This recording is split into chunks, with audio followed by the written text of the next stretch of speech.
ఆంధ్రప్రదేశ్ ప్రభుత్వం ration card ఉన్న ప్రతి వాళ్ళకి కూడా 2 షాకింగ్ అప్డేట్స్ ఇచ్చింది. ఈ 2 షాకింగ్ అప్డేట్స్ అనేవి మనం తెలుసుకోకపోతే మన కార్డ్ అనేది ప్రమాదంలో పడిపోతుంది. అంటే కార్డ్ అనేది రద్దయిపోయే అవకాశం ఉంది.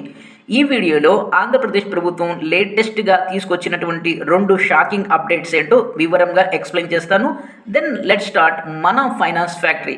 ఆంధ్రప్రదేశ్ ప్రభుత్వం రీసెంట్‌గా కొత్త డిజిటల్ స్మార్ట్ రేషన్ కార్డు పంపిణీ ప్రారంభించింది. కొన్ని ప్రాంతాల్లో ఇప్పటికే రేషన్ కార్డు పంపిణీ పూర్తయిపోయింది. మరికొన్ని ప్రాంతాల్లో ప్రస్తుతం జరుగుతుంది. ఏది ఏమైనప్పటికీ కూడా ఈ నెల 15 లేక 20 వరకు ఈ రేషన్ కార్డుల పంపిణీ అనేది పూర్తయిపోతుంది. అయితే మొదటి ఇంపార్టెంట్ షాకింగ్ అప్డేట్ ఏంటంటే, మీరు మీ రేషన్ కార్డు ద్వారా మీరు కంటిన్యూగా 1 కాదు, 2 కాదు, 3 నెలల పాటు మీరు రేషన్ అనేది పొందకపోతే 4వ నెల మీ రేషన్ కార్డ్ అనేది అంటే చనిపోతుంది. అంటే డీయాక్టివేట్ అయిపోతుంది. 4వ నెలలో మీరు రేషన్ షాప్‌కి వెళ్ళి రేషన్ కావాలి అంటే మీ రేషన్ కార్డు ద్వారా రేషన్ అనేది పొందలేరు. సో కాబట్టి మీరు కనీసం 3 నెలల్లో ఒకసారి అయినా రేషన్ అనేది పొందుతూ ఉండాలి.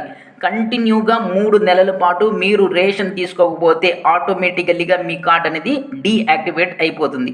ఇలా డీయాక్టివేట్ అయిపోయినటువంటి రేషన్ కార్డుని మళ్ళీ యాక్టివేట్ చేసుకునే అవకాశం కూడా ఉంది. అది ఎలాగంటే, మీ కార్డ్ అనేది డీయాక్టివేట్ అయిపోతే మీరు ఇమీడియట్లీగా మీ సచివాలయానికి వెళ్ళవలసి ఉంటుంది.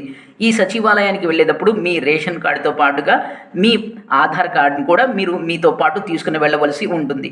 అక్కడ ప్రాసెస్ చేసి మీకు 48 గంటల్లో మీ రేషన్ కార్డ్ని మళ్ళీ యాక్టివేట్ చేస్తారు. ఈ విధంగా మీరు కంటిన్యూగా 3 సార్లు మీ రేషన్ కార్డ్ అనేది డీయాక్టివేట్ అయిపోయిందనుకోండి, మీ రేషన్ కార్డు శాశ్వతంగా రద్దయిపోతుంది. కాబట్టి జాగ్రత్తగా ఉండండి.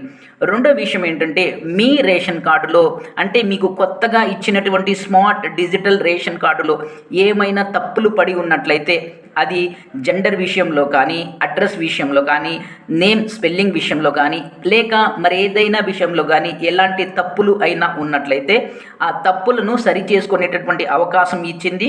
ఆ అవకాశం ఎప్పటి వరకు ఇచ్చిందంటే, మనకు ఈ నెల 30 వరకు ఆ తప్పుల్ని మనం సరి చేసుకోవచ్చు అని ప్రభుత్వం చెప్తుంది. అంటే for an example, me ration కార్డులో లింగం అంటే జెండర్ రాంగ్గా పడిందనుకోండి, మేల్ అయితే ఫీమేల్గా, ఫీమేల్ అయితే మేల్గా పడిందనుకోండి, ఇలాంటి అన్ని తప్పులను మీరు సరి చేసుకోవలసి ఉంటుంది. అయితే ఈ సరి చేసుకునే ప్రాసెస్ ఎలాగుంటుంది అంటే, మీ రేషన్ కార్డులో ఏవైతే తప్పులు ఉన్నాయో దానిని ముందుగా మీరు గుర్తించాలి. గుర్తించిన తర్వాత మీ రేషన్ కార్డుతో పాటుగా మీరు తప్పు పడింది అని నిరూపించడానికి కావలసినటువంటి డాక్యుమెంట్స్, ఫర్ ఎగ్జాంపుల్ ఇందాక చెప్పిన విధంగా మీ జెండర్ విషయంలో తప్పు పడింది అనుకోండి, దానికి ప్రూవ్ చేసేటటువంటి ఆధార్ కార్డు, తర్వాత మీ ఈ కొత్త రేషన్ కార్డు, ఇవి తీసుకొని మీ సచివాలయానికి వెళ్ళవలసి ఉంటుంది. మీ సచివాలయ అధికారులు వాళ్ళది మీ విషయాన్ని అర్థం చేసుకొని ఆన్లైన్లో దానిని ప్రాసెస్ చేస్తారు. ప్రాసెస్ చేసిన తర్వాత దీంతో పాటుగా మీకు ఇక్కడ ఏం చేస్తారంటే ఈకేవైసీ కూడా చేసేస్తారు. ఈ మొత్తం అయిపోయిన తర్వాత ఈ అప్లికేషన్ వెళ్ళి మీ తహసీల్దార్ దగ్గరికి వెళ్తుంది. తహసీల్దార్ దానిని పరిశీలించి 21 రోజుల్లో మీకు అప్డేట్ ఇవ్వడం జరుగుతుంది. అంటే ఏంటి, కరెక్ట్ ఏదైతే మీరు తప్పు అని చెప్పారో దాన్ని రెక్టిఫై చేస్తూ అప్డేటెడ్ వెర్షన్ అనేది మీకు ఇవ్వడం జరుగుతుంది. ఈ అప్డేటెడ్ రేషన్ కార్డుని మళ్ళీ మీరు సచివాలయానికి వెళ్ళి తీసుకోవాల్సి ఉంటుంది. ఈ విధంగా మీ రేషన్ కార్డులో ఈ నెల చివరి వరకు ఏమైనా మిస్టేక్స్లు ఉన్నట్లయితే సరి చేసుకోవాల్సిందిగా ప్రభుత్వం ఆదేశాలు జారీ చేసింది. అంటే ఇంకో పాయింట్ కూడా ఇక్కడ అర్థం చేసుకోవచ్చు. అదేంటంటే, ఈ టైం ఏదైతే ఉందో అది ఎక్స్టెండ్ చేసే అంటే పొడిగించే అవకాశం కూడా ఉంది అంటున్నారు. ఏది ఏమైనప్పటికీ కూడా మీ రేషన్ కార్డులో ఏవైనా మిస్టేక్స్ ఉంటే మీరు ఇమీడియట్లీగా ఈ విధంగా చేసుకోండి. అంతేకాకుండా మీ రేషన్ కార్డు డ్యామేజ్ అయితే కొత్త రేషన్ కార్డు కూడా మీరు తీసుకోవచ్చు. ఈ కొత్త రేషన్ కార్డు తీసుకోవడానికి మీరు 24 రూపాయల నుంచి 35 రూపాయల మధ్య పే చేయవలసి ఉంటుంది.